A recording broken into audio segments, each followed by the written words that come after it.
എല്ലാവരും വന്നോളിട്ടോ.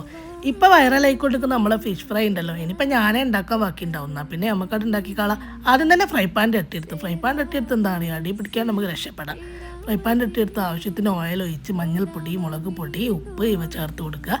കാശ്മീരി മുളക് പൊടി ഇട്ടാണ് ചേർത്തത്. അതിലേക്ക് നന്നായി കൊത്തി അരിഞ്ഞ സവാള അല്ലെങ്കിൽ ചെറിയുള്ളി, വെളുത്തുള്ളി, ഇഞ്ചി, കറിവേപ്പിൻ്റെ ഇല ഇവ എല്ലാം ചേർത്ത് നന്നായി മൂപ്പിച്ചതിന് ശേഷം നല്ല പുളീൻ്റെ വെള്ളം അതിലേക്ക് ഒഴിച്ചു കൊടുക്കുക, പുളി വീഞ്ഞ വെള്ളം. എന്നിട്ട് ആ പുളിവെള്ളം ഒഴിച്ചതിന് ശേഷം നന്നായി ഒന്ന് തിളച്ച് മറിഞ്ഞ് വരുന്ന സമയത്ത് നമുക്ക് കേക്ക് വൃത്തിയാക്കി വെച്ച മീൻ കഷ്ണം അവിടെ ചേർത്ത് കൊടുക്കുക. ഈ പുളിവെള്ളം കൂടി തിളച്ച് വരുന്ന കിട്ടുന്ന സ്മെല്ലുണ്ടല്ലോ, അടിപൊളി സ്മെല്ലാട്ടോ. അതിലേക്ക് നല്ല മീൻ കഷ്ണങ്ങളും കൂടി ചേർത്ത് കൊടുത്ത് അടച്ച് വെച്ച് വേവിക്കുക.